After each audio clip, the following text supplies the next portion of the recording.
The daughter of anthropologist Lorna Marshall, Elizabeth Marshall first crossed the deserts of southwest Africa, now Namibia, and Buchananland, now Botswana, with her parents, a group of researchers, and Bantu staff when she was 19. Over the course of 3 expeditions for a total of 6 years, she lived with the nomadic Kung Bushmen, among the last surviving hunter-gatherer societies in the world. While the Kung had once covered a wider swath of southern Africa, they had been pushed out by Bantu and European farmers to the harsh environment of the Kalahari. The Harmless People was Marshall's account of their lives, including hunting expeditions and foraging for vegetables.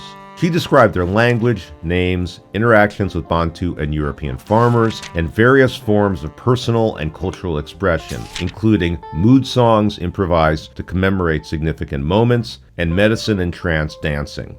Marshall also depicted individuals with affection and respect, such as Chai the healer, Toma the leader, and Kui, who adapted to physical disability. This book is representative of an era of normative sociocultural anthropology, where anthropologists represented a culture with its norms and practices as a coherent and unified whole.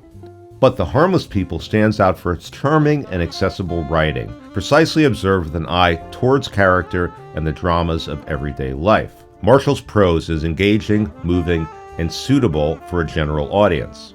Indeed, I read this book to my children when they were young.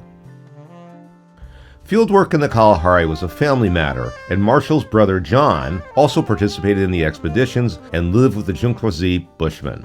He became an ethnographic filmmaker and documented the lives of Toma's families, also depicted in Elizabeth's book over the span of 50 years.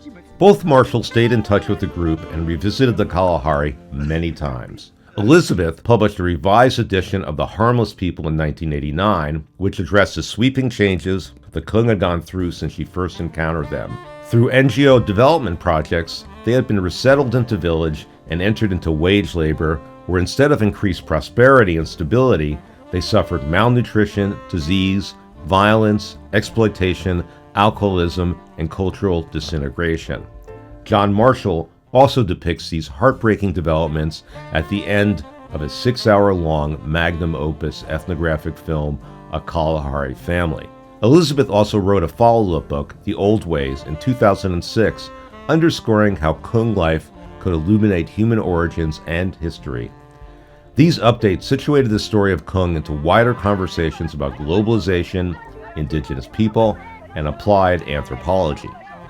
If you'd like to learn more about John Marshall's work and its role in the development of visual anthropology, you can watch our Anthrodorphins piece on the history of ethnographic film. If you'd like to learn more about how globalization has impacted the lives and livelihoods of indigenous people around the world, watch part 1 of our globalization series.